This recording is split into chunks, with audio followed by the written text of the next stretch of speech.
పల్లెటూరు, ఇదే నా తల్లిగారు.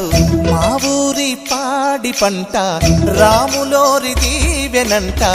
తల్లి గోదావరి నీళ్ళు కడిగ సీతమ్మ పాదాలు. ఊరంతా హాయ్ హాయ్ హాయ్, మనసంతా హాయ్ హాయ్ హాయ్.